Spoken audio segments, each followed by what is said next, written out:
ఎవరికి తెలియని విషయం ఏంటంటే ఈ యుద్ధం ఆపడానికి మెయిన్ రీజన్ కేఏ పాల్ గారు. వాళ్ళిద్దరి మధ్యలో గొడవ జరగకుండా ఉండాలి అనేదే వాళ్ళు చూస్తారు. ఎందుకంటే మన దేశం నుంచి కొన్ని కావాల్సిన ప్రోడక్ట్స్ వాళ్ళకి వెళ్తాయి, వాళ్ళ దేశం నుంచి మనకు వస్తాయి. వాణిజ్య సంబంధాలు కూడా చాలా చెడిపోతాయి. పాకిస్తాన్ నుంచి కొన్ని వాళ్ళకి వెళ్తాయి, కొన్ని వీళ్ళకి వస్తాయి. సో అందుకని చెప్పేసి ఎవరైనా సరే గొడవ జరగకూడదు, ఆపాలి అనుకుంటారు.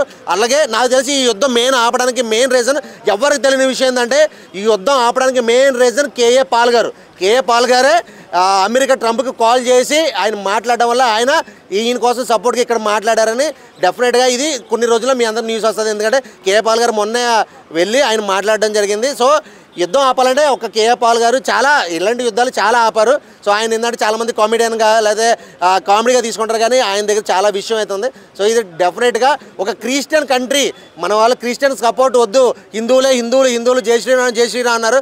కానీ ఇక్కడ మొన్న జరిగిన యుద్ధంలో వాడిన టెక్నాలజీ మొత్తం కూడా బయట క్రిస్టియన్ కంట్రీ నుంచి వచ్చినవే. అంటే ఈ రోజున యుద్ధం ఆపమని ఫోన్ చేస్తే ఆగింది అంటున్నారు కదా, దానికి కూడా మెయిన్ రీజన్ క్రిస్టియన్ వాళ్ళే. సో ఇది కొన్ని ఉంటాయన్నా అవి మనం ఖచ్చితంగా తెలుసుకోవాలి. కానీ ఏంటంటే ఇక్కడ సిచ్యువేషన్ ఏంటంటే యుద్ధం అనేది ఆగడం అనేది ప్రతి ఒక్కరు కూడా ఇంపార్టెంట్, అంటే అవసరం. మొన్న ఏదో మాదాపూర్లో ఒక బ్లాస్ట్ అయింది, సిలిండర్ బ్లాస్ట్ అయితే పాకిస్తాన్ వాడే బాంబు వేసాడు, అది ఎక్కడ పడింది అన్నారు. కాకపోతే ఏంటంటే కొన్ని మీడియా ఛానళ్ళు ఉన్నాయో కొన్ని ఛానల్లో ఆ కరాచీ మీద కానీ అక్కడ కొన్ని రాష్ట్రాల మీద పెద్ద సిటీల మీద మన వాళ్ళు బాంబులు వేసేసారని మొత్తం నాశనం అయిపోయింది, యుద్ధం జరిగిందని కొన్ని ఛానల్లో ఫేక్ పబ్లిసిటీ చేస్తున్నారు. దానివల్ల ఏమవుతుందంటే అక్కడున్న పాకిస్తాన్ వాళ్ళు వీడియో చేసుకున్నారు, ఇదిగో బాబు నేను కరాచీలోనే ఉన్నా, ఇదిగో ఎక్కడ జరుగుతుంది, ఎక్కడ బాంబులు చేస్తున్నా. అంటే ఇది ఎలా ఉందంటే మన మీద కావాలని మన ఛానల్ ఇండియా ఛానల్లో ఏదో లేనిది చూపిస్తున్నారు అని చెప్పేసి అనుకుంటున్నారు. సో దానివల్ల ఏంటంటే అక్కడ ఉన్న పాకిస్తాన్లో వాళ్ళకి మన మీద బ్యాడ్ ఒపీనియన్ వస్తుంది, ఇక్కడున్న మన వాళ్ళకి కూడా బ్యాడ్ ఒపీనియన్ వస్తుంది. ఏంది మన మీడియా ఛానల్లో చూస్తేనేమో అక్కడ బాంబులు వేసి అంటారు, అక్కడి నుంచి ఏమో యూట్యూబ్లోను కానీ ఇన్స్టాగ్రామ్లో కానీ రీల్స్లో చూస్తుంటే మేము ప్రజెంట్ సిచ్యువేషన్ ఇది, ఇక్కడ ఏ సిచ్యువేషన్ లేదు, అంతా బాగుంది. ఎందుకంటే ఫేక్ న్యూస్లు అంటే అసలు నిజంగా మన వాళ్ళు యుద్ధం చేస్తున్నారా లేకపోతే ఏంది నాటకం చేస్తున్నారా ఏందని చాలామంది జనంలో అపోహలు ఉన్నాయి. దానివల్ల ట్రోల్స్ కూడా ఎక్కువైపోయినాయి. ఈ ప్రతి ఒక్కటి కూడా ట్రోల్ చేస్తున్నాడు, వాళ్ళని ఏం చేయలేమో మనము, అందుకని యుద్ధం ఆపేశారా, లేకపోతే పాకిస్తాన్ అదే అమెరికా వాళ్ళకి భయపడ్డారా, ట్రంప్కి భయపడ్డారా, అందుకని యుద్ధం ఆపేశారా అని చెప్పి చాలా ట్రోల్స్ చేస్తున్నారు. సో నేను అందరికీ చెప్పింది ఏంటంటే యుద్ధం అనేది జరిగితే మాత్రం ఖచ్చితంగా నష్టపోయేది ఒకళ్ళు ఉంటారు. యుద్ధం జరిగిన ఇద్దరి మధ్యలో గొడవలు ఆడుతుంటే వాడు 2 దెబ్బలు కొడితే కనీసం వీడు 1 దెబ్బనే కొడతాడు, కనీసం వాడికి దెబ్బలు తగిలితే మనకి దెబ్బలు తగ్గుతాయి. సో యుద్ధం అనేది మెయిన్ ఇంపార్టెంట్ కాదు, కావాల్సింది ఏంది యుద్ధం జరగకుండా ఆపడం. ఫ్యూచర్లో కూడా ఇలాంటి ఘోరాలు జరగకుండా మన దేశం మీదకి వాళ్ళు వచ్చి ఘోరాలు జరగకుండా ఉండాలంటే ఏంది, దానికి కావాల్సిన సిచ్యువేషన్ అక్కడ ఎవరి వల్ల జరిగింది వాళ్ళని అంతం చేయాలి, కానీ అక్కడ ఉన్న అమాయక ప్రజలను కాదు. సో మోడీ ప్రభుత్వం అయితే అదే చేసిందని నేనైతే అనుకుంటున్నా. ఇలాగే ఉండాలి, అంటే ఎవరో చెప్పారని కాదు, కానీ ఏంటంటే దేశాల మధ్య కూడా సమ్మతి కావాలి. ఎందుకంటే వాళ్ళ సపోర్ట్ మనకు కావాలి, మన సపోర్ట్ వాళ్ళకి కావాలి. ఒక దేశం కొట్టుకుంటుంటే మిగతా దేశాలు చూస్తూ ఊరుకోవడానికి ఐక్యరాజ్య సమితి ఒప్పుకోదు. ఖచ్చితంగా వాళ్ళిద్దరి మధ్యలో గొడవ జరగకుండా ఉండాలి అనేదే వాళ్ళు చూస్తారు. ఎందుకంటే మన దేశం నుంచి కొన్ని కావాల్సిన ప్రోడక్ట్స్ వాళ్ళకి వెళ్తాయి, వాళ్ళ దేశం నుంచి మనకు వస్తాయి. వాణిజ్య సంబంధాలు కూడా చాలా చెడిపోతాయి. పాకిస్తాన్ నుంచి కొన్ని వాళ్ళకి వెళ్తాయి, కొన్ని వీళ్ళకి వస్తాయి. సో అందుకని చెప్పేసి ఎవరైనా సరే గొడవ జరగకూడదు, ఆపాలి అనుకుంటారు. యుద్ధం జరిగితే మొన్నంతా భయపడ్డాం, హైదరాబాద్లో బతకాలంటే భయపడిపోయారు చాలామంది. ఏం జరుగుతుంది ఇంకా కొన్ని ఛానల్స్ అయితే మాత్రం ఆ మొహమ్మద్ అడవిడి చేయాల. మొన్న ఏదో మాదాపూర్లో ఒక బ్లాస్ట్ అయింది, సిలిండర్ బ్లాస్ట్ అయితే పాకిస్తాన్ వాడే బాంబు వేసాడు, అది ఎక్కడ పడింది అన్నారు. ఎట్లా ఉన్నాయంటే కొన్ని ఛానల్లో కొన్ని మంది ఇన్స్టాగ్రామ్లో ఇన్ఫ్లుయెన్సర్ ప్రతి ఒక్కరి దగ్గర సోషల్ మీడియా వచ్చేసింది, ప్రతి ఒక్కరు వీడియో తీయడం, వాడికి నచ్చిన thumbnail పెట్టుకోవడం, పోస్ట్ చేయడం. సో దానివల్ల ఏంటంటే జనాల్లో ప్యానిక్ అనేది ఎక్కువైపోయింది. సో హైదరాబాద్లో ఇదే సిచ్యువేషన్ అని ఊర్లో వెళ్ళిన వాళ్ళు సమ్మర్ హాలిడేస్ ఒకటి ఊర్లో వెళ్ళిన వాళ్ళు మళ్ళీ హైదరాబాద్ రావాలా ఇక్కడ ఆగిపోవాలనే వాళ్ళు, ఇక్కడ ఉన్న వాళ్ళు ఎక్కడ పోవాలరా బాబు అని చేయాలి. సో కొన్ని ఫేక్ వీడియోస్ అయితే మాత్రం స్ప్రెడ్ చేయడం మానేస్తే మాత్రం మనం చాలా బాగుంటాం. అండ్ మిలిటరీ వాళ్ళు చేసినవి కూడా ఏం జరుగుతుంది ఇక్కడ ఏం జరుగుతున్నాయని కూడా పోస్ట్ చేయొద్దు సోషల్ మీడియాలో అని చెప్పి వాళ్ళు కూడా మొన్న చెప్పారు.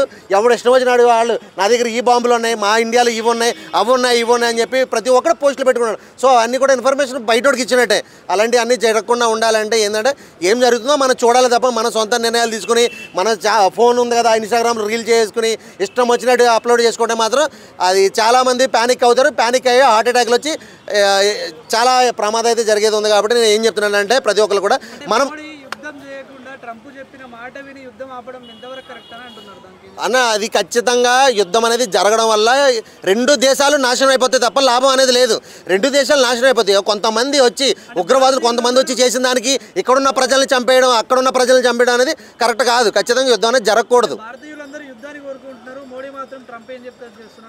అన్న యుద్ధాన్ని కోరుకుంటున్నారంటే మన దగ్గర ఉన్న యుద్ధ సామాగ్రి అంటే యుద్ధానికి సంబంధించినవన్నీ వాడేసాను. ఇప్పుడు పాకిస్తాన్ మీద యుద్ధానికి వాడేసాను. రేపు పొద్దున్న చైనా కూడా వచ్చి టక్కున అటాక్ చేస్తే ఏం చేయగలం అన్న? నువ్వు నేను ఏం చేయగలం?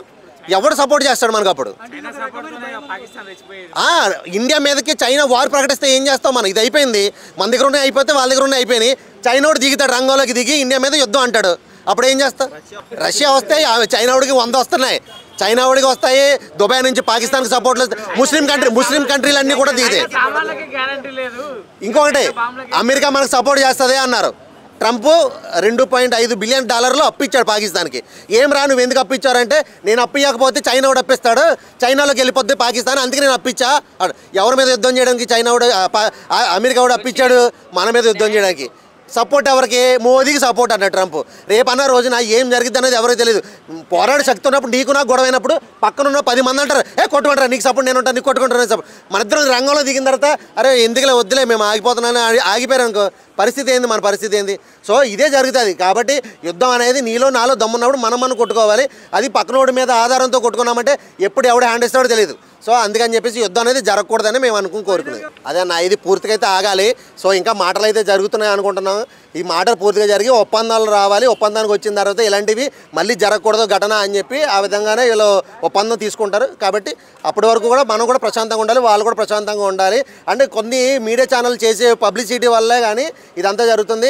వాస్తవానికి ఏం జరుగుతుంది అన్నది ఎవరు తెలియదు. ఎందుకంటే నేను చాలా వీడియోస్ చూస్తుంటే ప్రతి ఒక్కరు కూడా ఎలా పెడుతున్నారు, ఏది ఇదిగో కరాచీలో బాంబ్ బ్లాస్ట్ అవుతుందట, నేను ఇప్పుడు కరాచీలో టీ తాగుతున్నా, రోడ్డు మీద ఎక్కడ ఉందని చెప్పి వీడియోలు తీసి పెడతారు. మరి ఇలాంటి ఫేక్ న్యూస్ పెడితే చాలా ప్రాబ్లం అవుతుంది. అంటే మొన్న కాల్పులకు చనిపోయినప్పుడు కూడా ఒక ఫ్యామిలీ ఎక్కడి నుంచో వీడియో పెట్టారు, అరే మేము బతిగా ఉన్నాం, మా వీడియో ఎందుకు పెట్టారు, మేము బతిగా ఉన్నాం అని చెప్పి పెడితే అవి కొన్ని దేశాలు ఏమనుకున్నాయి, అసలు అక్కడ నిజంగానే ఎవరిని చంపలేదు, ఒకళ్ళు కూడా చంపలేదు, ఇదిగో అక్కడ జరుగుతున్నది ఇది, వాళ్ళు బతుకున్నారు వీడియో పెడుతున్నారు, ఇక్కడ చచ్చిపోయినట్టు వీడియో పెడుతున్నారని కొన్ని దేశాల వాళ్ళు ఈ 2 వీడియోలు పక్కన పెట్టుకుని చెప్తున్నారు. అసలు అక్కడ ఏం జరగట్లా, వాళ్ళే కావాలని చేసుకున్నట్టు చేసి ఇదంతా కూడా ఏమీ లేదు అని అంటారు. సో కాబట్టి ఏంటంటే మన మీడియా ఛానల్ ఏవైతే ఉన్నాయో వాళ్ళు కొంచెం సహనం పాటించి ఏం జరుగుతుందో దాని గురించి చెప్తే బాగుంటుంది. కానీ లేనిపోని కొన్ని ఛానళ్ళు మాత్రం లేనిపోని అన్ని కూడా కల్పించి పెడుతున్నారు. సో దానివల్ల ఏంటంటే జనాల్లో ప్యానిక్ అవ్వడం తప్ప దేశాలు కొట్టుని చచ్చిపోవడం వల్ల నీకు నాకు ఉపయోగం లేదు. మనం ప్రశాంతంగా బతుకుతున్నాం, ప్రశాంతంగా బతకాలి, ప్రతి ఒక్కరు కూడా ప్రశాంతంగా బతకాలి. కాబట్టి మనం గొడవలు పెట్టుకోకుండా ఉండడం మంచిదన్న. ఓకే అన్న.